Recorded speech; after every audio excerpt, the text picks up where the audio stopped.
I know it's usually Who and What Wednesday, which we still will get into the Who if you see in front of y'all. But we had some cancellations, so we decided we were going to improvise today and let Malachi ask us the questions. What? Oh, shit. Before we get into that, always remember we are presented by Street Smart Society, graphic arts, graphic design, video editing. Hit up Street Smart Society LLC or StreetSmartSociety.com. Street Smart Society LLC is the Facebook page. Sorry, I said that short. Kill James. He knows my OCD, and he just it's cool. All right, Who and What Wednesday with these guys. Yeah, he's just messing up everything. All right, Unfiltered. Like you said, some scheduling changes, so we're still going to present y'all with Who and What Wednesday. You already know these guys, but we're probably going to dig a little deeper into their lives since they're always asking the questions and things like that. So I'm going to do that very shortly, and then we'll get into taste test for all those who enjoy the what, so we're just going to do all that in one second. You get to watch and taste the food for the first time since week 1. Yeah. Every once in a while, I'm in front of the camera. Y'all just hear him complain behind the scenes. All right. I don't even have no questions for y'all, really. But just for the people watching or the people who tune into y'all all the time, how did y'all first, not meet, but, start, hanging out? We didn't hang out until college. We met at, I thought we met in middle school. No, we met in middle school, but we didn't hang out. Yeah, we didn't hang out. He ain't like him. Somebody like somebody. Oh, no, because of the chair. If I remember correctly, the Flynns lived in the Meadows for a while. I was cool with the Flynns, who were like family for him. Mm-hmm. He could walk into their crib. Yeah. And then when they moved down to Mark, I think down to Echo Glen is when I met you. Yeah. We knew each other in the passing school, preschool, whatnot, recess. Preschool. I probably fucked up our friendship when I told everybody you got beat up by a tree. I remember that story. So yeah, that took the hiatus for a minute. Then y'all just got back. I was kind of mad. Yeah, it is. But but some things you gotta accept. That's what happened. Yeah, kids gonna be kids, whatever. But like I said, Jordan used to be a wild kid too. He was out throwing chairs. It's in my head. Did get hit by the chair that one time. That's what he said. It might have been a chair incident. The chair incident, yeah.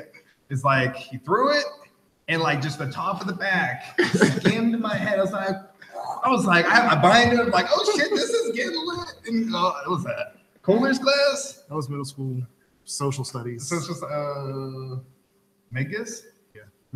Shit. Because he was he was a tough teacher, but he kind of just let me and Brittany do what we want. Yeah. It was a constant war. Brittany from out the way? Big Brittany. Meadows. Yeah. That's at least you know who she is. You just hit a woman with a chair. If you know who this. Oh wait, you was throwing the chair at Brittany? Yeah. Okay. It wasn't me. Well, I knew you weren't. I knew he wasn't throwing it. I remember you saying it wasn't aimed at you, and I remember it being a female. But now that I know who it was, I can. I don't look at that as normal female. Right. I ain't gonna say I'm just saying a female who can hold her own. She can hold her own. I'll say it like that. There was a lot of shit talking from her, and Jordan just wasn't having it, and that's it escalated really fast. Yeah. I'm not gonna act like the chair should have been thrown. I'm just saying that I would never let Brittany hit me first. She will knock me the fuck out. If you one of them dudes that I knew that's what you were getting at with the chair being thrown. It's I'm not gonna play with this girl, but she's one of them girls that you can't let get that. Don't let her come over and hit you. It's I've seen her knock grown ass men out when she was still a teenager. Let's not play. If there was a heavyweight class for UFC fighters, she had the belt. Yeah. For UFC women, but yeah, that's. Right. So yeah, that's definitely how that happened. And then what ended up happening after that? Because he ended up moving to Bethel. Yeah. I think we were still cool through social media, but we ended up going to CCAC together, and that's when we reconnected. Honestly, that's where most of my I have friends that went to high school in Baldwin that I'm closer to because we re-met up in CCAC. Yeah. I don't have most of my friends from Baldwin at the high school level. No, but I have him, Rico. I didn't show Rico at all in high school. He graduated a year above me, but we met up in CCAC and we've been cool ever since. CCAC life. Yeah. All right. Now, I know you didn't play sports in college and stuff like that. But they do the sports show. They do a lot of sports talk. And these guys have sports knowledge, all sorts. So any sports backgrounds? I played high school for 2 years in high school. I played football 2 years in high school. You just played high school. I played high school, I played high school too, man. I say if you didn't play high school, you weren't having enough fun. Yeah. But yeah, I played for a terrible freshman team and a somewhat terrible JV team. All right, and you any? I've done like different. I've been swimming pretty much my whole high school and middle school. Before that, so I had that on my belt, and then I started playing tennis in high school, so that was pretty fun. And then terrible in basketball, but got kicked out on in middle school, and same thing. I think it was like elementary or middle school. I think. My grades are bad. Oh, okay. In elementary? What? Oh, no. Middle school. Well, if your grades ain't up, you can't play. I thought you. I know that. I ran track. You made it sound like Taylor Alderdice. Yeah, then I didn't, do my. You made it sound like something happened and they kicked you off the squad. Like, you gotta get your grades up. I'm like, that ain't happening. I was trying, but. Speaking of that, I definitely had half my freshman football team miss a game because they were failing gym. Like, not how do you fail gym and you're an athlete? Because they wouldn't do it. That was the whole thing about Baldwin. Who's the gym teacher? Normally the gym teacher is like one of the. Mr. Robinson, I understand. This was before because at that time, this school made the terrible decision of making the dean of students the head. They hired a head coach and made him the dean of students. Okay. They gave him like the most important position in the school. Yeah. And then they had to fire him because they went like 1-16 for 2 years. Yeah, he had time to pay attention to the damn. And then the next head coach ended up being the gym teacher because they got smart. That's how you do it. The gym teacher is the coach. So he watches people play gym and he says, hey, that guy could hoop. You're on a team. Or You meet your athletes, hey, don't screw up being, go to class. Like, that's normally, so for you to fail gym as an athlete, that's like something they normally don't do. Running backs, linebackers, bro. We had it was so bad. I remember how mad the coach was because it was like, they're going to miss the game. And somewhere around halftime, he was like, fuck y'all, they're going in. That's what I'm saying. Like, I've never witnessed a school, who does that. Like, but all right. So some athletic backgrounds for both of y'all. I probably don't even remember swimming in high school. Alderdice had a pretty solid squad. And I probably only gym. We only had swimming probably twice. I don't think I've ever twice. I've been in our pool twice. You went in there two periods and all right, we're done in the pool. Yeah, I don't remember swimming a Baldwin lot. forced us into the pool. You had to do Rosenstein, we did a lot. One semester. I think Baldwin forced. It was like at least for a half a year or something. It was freshman year, and then every gym class after that, if the class wanted to go for a little bit to be in the pool, the teacher would designate it after that. Yeah. But freshman year, you had a good semester where you was in the pool. If you missed gym in order to make up class, you had to go swim. Now I think we had that. But I still wouldn't. I didn't do that. I just swam just to swim. The worst was I didn't have this. I was lucky. I didn't miss class. I'm just in the pool. James, get out the damn pool. Let's say I was lucky. I had an eighth period gym.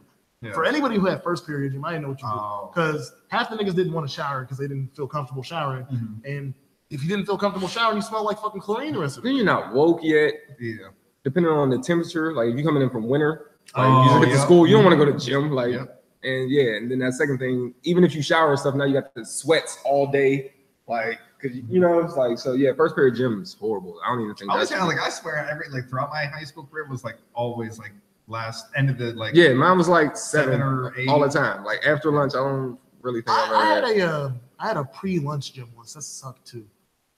Pre-lunch. It was I had a fourth period lunch and my gym was third period. That was the earliest I ever had gym though. What?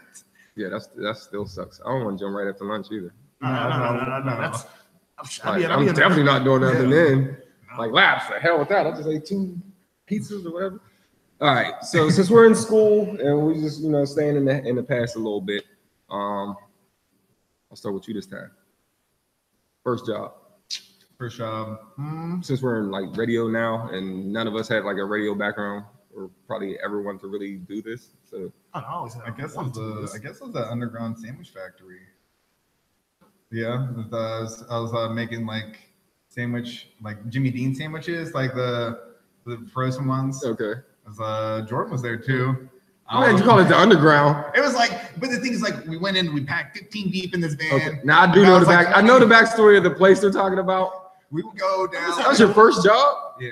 Wow. I'm just happy that wasn't my first job. Yeah, I don't know. I was dedicating most of my time with swimming, in sports. So I didn't really have time. I mean, I probably did. I just didn't, Yeah. But right after high school, I was all right, I need to get some cash. So I don't even put that place on my resumes. I don't. I was saying that was it. I got cash from this. I went one time, but I think I drove. like to go sign up or something. Like, so I seen the building. Yeah. And then I was supposed to come back, and I went to the morning bus, and they were like, no, you're not supposed to. And they wrote off on me. And I was just like, fuck that. I ain't even going on the PM bus. Fuck that job. So I've never, but that's a crazy job to be your first job. You know what's funny about that is he's worked at both of our first jobs in some way. Because my first job was the bakery where I got fired after like a week. And I'm mad that was your first job. I'm mad I'm old as shit. But your first jobs was like 4 years ago for me. Like, damn. Yeah, the bakery was hilarious. I've never seen someone get fired because they didn't want to get stung by a bee. I didn't understand that, for one, like on both sides. Like you, I'd have probably just like sprayed the garbage and then like just ran and tossed it. Mm-hmm. And then as the boss, to be like, you can't throw trash away because the bees, you're fired. Like that's just like, it was the weirdest. I knew him and knew the boss. It was just like the next day, it was just like, what the fuck? What was that all about? Like, wow. I went to him like, you really like a bee? Like, what the hell was this? It was fucking orange. I kept on telling you, nobody understood that I'd never seen a bee orange colored before. I didn't know what the fuck that thing was. I wish I could have seen the tape, because there's like a tape of the in the back. It was, like, it was a good standoff for like 20 minutes of me trying to figure out how to do this. Like, it wasn't like I walked up, saw the bee, and turned around, and it was an immediate quit. I had thought and tried. That's where my mind's at with it. I'm like, I stood there for a minute trying the trash. Yeah. I am not joking. And then my first tax-paying job was food line, which was also wild because I found out how quick. You ever like jobs like that is what makes you understand that these businesses aren't like these commercials. Like, yeah, it's like you get to see behind the curtain. Yes. It's like, damn, I didn't need to know all that. Like, it's the reason I won't work in normal fast food. Because I've seen what these convenience stores and these major shopping chains look like behind the scenes. I'm terrified to see what fast food looks like behind the scenes. Yeah, I've cleaned up like places like Fridays and stuff, but they're like cleaning crew type stuff. And it's like the last cooks will be leaving and stuff, but then they'll like just throw like the tortilla chips under the sink in the like bucket. And it's like, oh, them was for tomorrow. And I'm like, oh, nah, I'm not even here ever. Yeah. And then I'm the cleanup person. So I'm like, luckily I'm a clean person. But I'm like, if I just want to spray water everywhere and get it in the tortillas, and it like anything could be in any of this food. So once you get behind the scenes of stuff, it's just like, it ruined it for me. Yep. So there's a reason why. There's a reason why I can't eat stadium food no more. Because I've seen with them. I've seen that now. I can eat stadium food because of the price. I would like to eat more food. Oh yeah. But stadium food puts me on a diet because it's like, hey, you only got $40. You're eating one pretzel. Like I said, you go for the all you can eat. You're set. That's only Pirates games. It's only Pirates. My thing is tailgate. If you're in Pittsburgh, tailgate.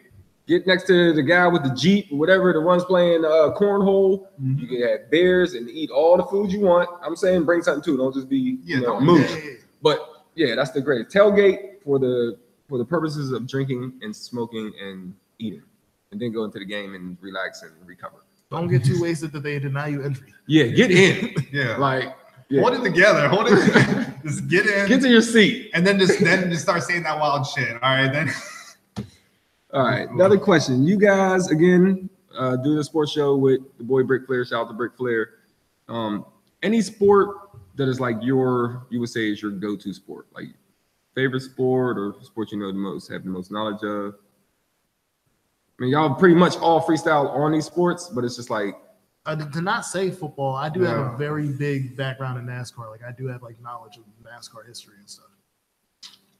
And we know you know all about 11-hour tennis matches and shit. So once in a while, yeah. I don't know.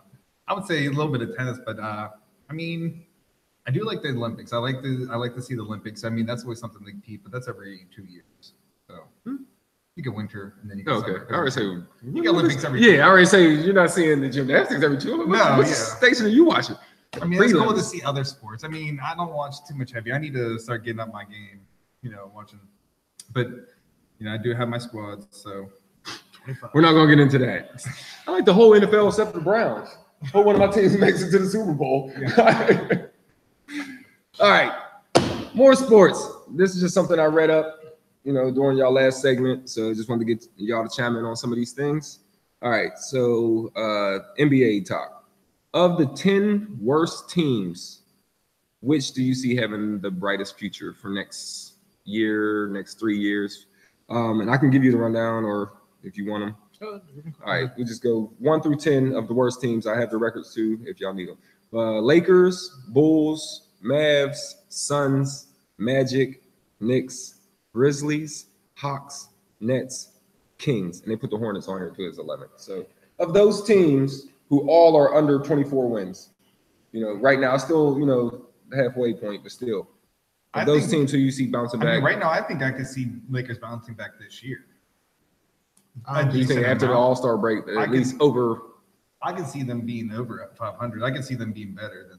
But they're 9 below right now. I mean, that's just what I'm feeling. But I mean, right now, but we're talking about this year or just in the coming years? This coming year, we'll take it from this year and then however, like within the next 2-3 years. I mean, I know a lot of these teams going to need rebuilding, but I mean, you can say something like that too if you see.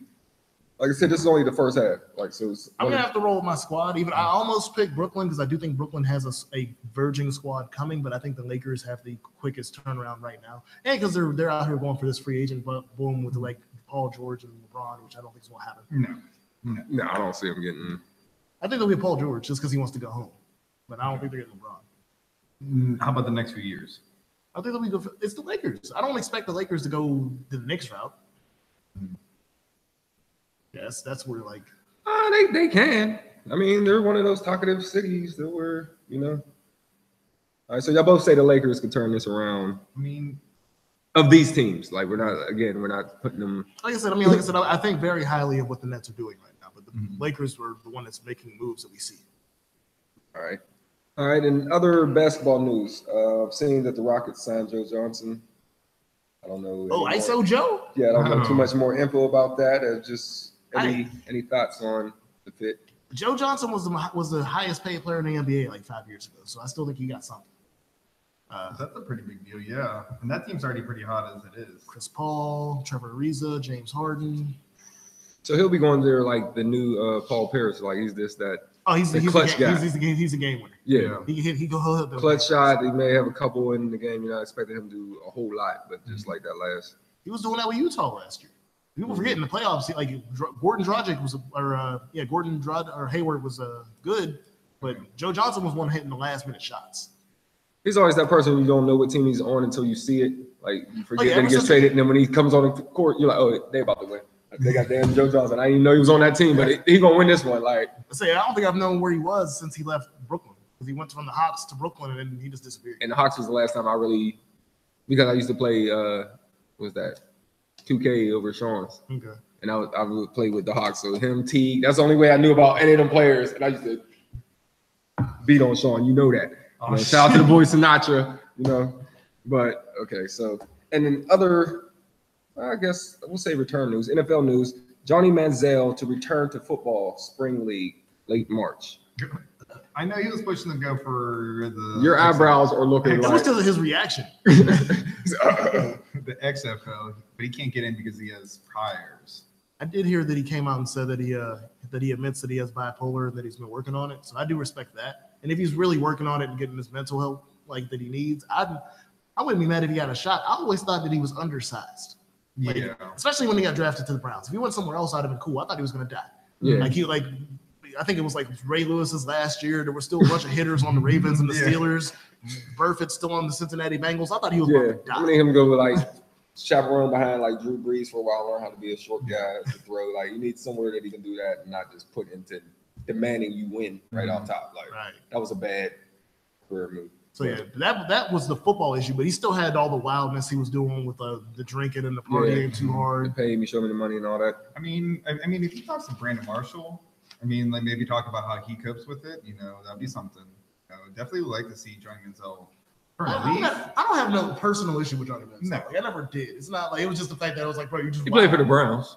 That's my issue. Again, if you get drafted, I don't blame you for that. If you go there on free agency, then we got to talk. Nope. That's an obituary right there. I killed myself because I got drafted to the Browns.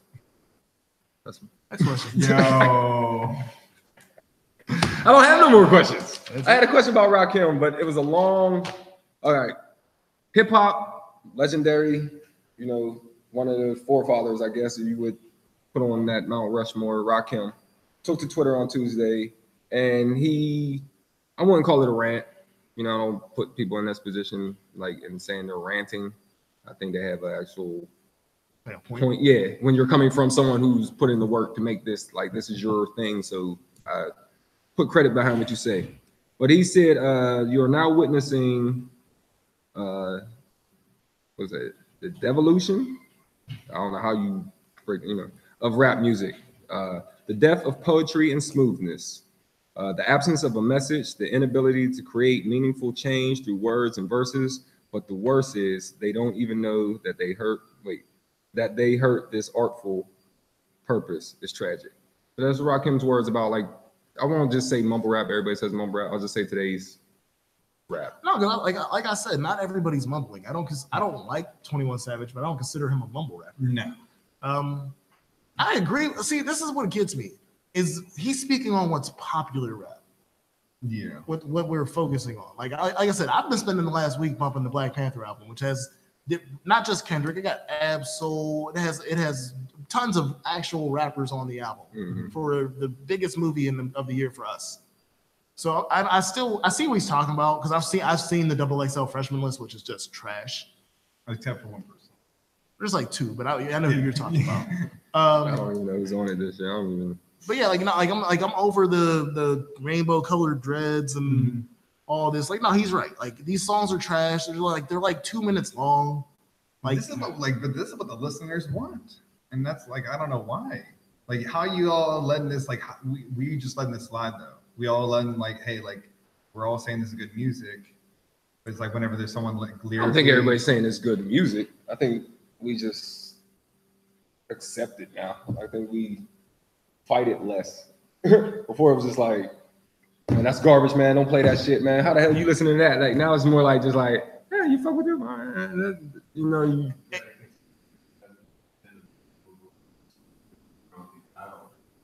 And then the other thing is, yeah, and playing Rakim. Yeah, you playing the Rakim jam, and I'm like 17 shots in. It's just like, not right now, man. Don't do it, like. And then the other thing is, you remember, like, earlier this year or last year was that festival where the headliners were Future and Kendrick, but Future went first. And what happened? Future headlined his part, and when Kendrick came out, they said half the crowd was gone. Whoa, what? Yeah, it was like Lollapalooza or something in Chicago. But like, Kendrick was the headliner, and Future was the co-headliner. He went on first, did his set, people went hard, and then half the crowd was gone because they came there to party. And I think that's where like a disconnect between what people are listening to the music is for. Like, some of them are out here just to get fucked up. Some of us are listening for the story, the art form, the cadence. Like, we're listening for extra stuff. I like listening to everything. Where somebody's out here is just like, you just want to hear that dope beat and some catchy shit. Oh, one more thing that I noticed a couple years ago. I've noticed that, like, we'll let certain things slide when shit gets worse. My key point is, and you know personally, I was the most anti-Migos person ever. To the point that I was willing to catch buses instead of riding in whips with friends that would listen to Migos when they first came out. Because I hated Versace, I hated Hannah Montana, I hated anything else wrapped around that point of Migos. And like, I think I've actually ruined a friendship low-key because I just refused to listen to Migos back then. Now, I probably could get through listening to Culture 2 compared to what else is out now. That doesn't make Culture 2 better, because you just no, I'm not saying like and you know I fuck with Culture. Like, that was where I did, like, you know, but now I'm at the point where, like, you know what, man, like, they're not compared to what else is new. I'll listen to Migos before I listen to Vert and whatever the 69 dude is, and that's what happens.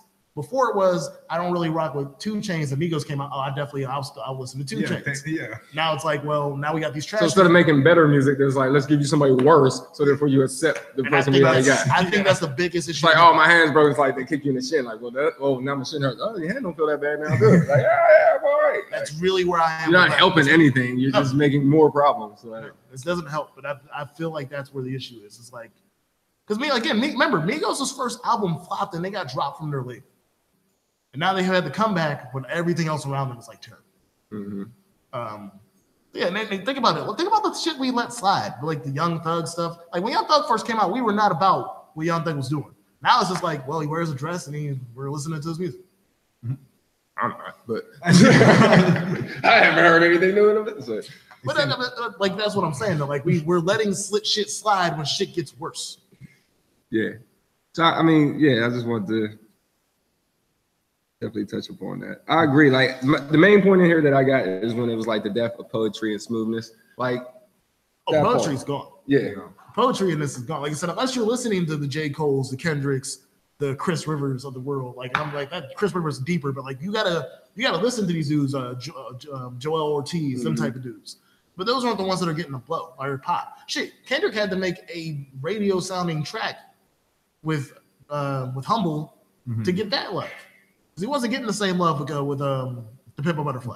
I think he did what we were just saying the other way around. When you were saying something was bad and then they just come out with something worse, so then you accept it. It was like, I'm not getting nothing, I'm too deep, and then I'll go super deep. And now the next thing I make, they're like, okay, we'll accept that. Don't go as deep as The Pimp a Butterfly no more. Just stay here. We'll give you awards now. Like you went. So it's like, hey, you want that? Or oh, now this is good. Like, so I think he just did it the reverse. Okay. But yeah, because no one says anything about The Pimp a Butterfly. You know, it was just like it's a good album. Yeah, I think it was a great album. Yeah. Like, to me, it's the album I listen to the most. Like I actually personally, because I can listen to it straight through. I don't listen to all the songs on Good Kid, Mad City. I can listen to that. Oh, you love Good Kid, Mad City. That's one of your favorite albums. I can listen to that one straight through too. And But then, yeah, I'm not a skip 7-song type person. I think now you end up skipping a lot more, or you don't even download half of the songs. Like before, I mean, maybe just because I was from tape era, but to see the whole shit had to be good because you had to listen to the whole fucking tape. Like you're not sitting there fast forwarding 7 songs to get to the like it's like. Better make all these songs kind of. You fuck up your tape. Yeah, that's the other thing. Like you keep on trying to skip shit. Yeah, so now it's like we can make fillers like y'all say, and they'll just skip it and play the jams they like. So it doesn't matter. Let's just give them to see which ones they like. Before it was like, let me format this whole thing, put these on back because it don't fit with what's on front. Like it was just like there was a lot more depth to it. Now it's just like throw it together, and that's how I'm feeling. So I feel a little bit of what he's saying. I just wanted to say that because it's Rakim on Twitter, so I just felt like that was and the story. It was like, oh, I never follow Rakim on Twitter, but I'm more shocked that he's out here on Twitter. Yeah, like he seemed like one of them dudes that might have fought back on social media a little bit. Yeah, now the president's on it, so I mean, yeah, everybody could talk about it.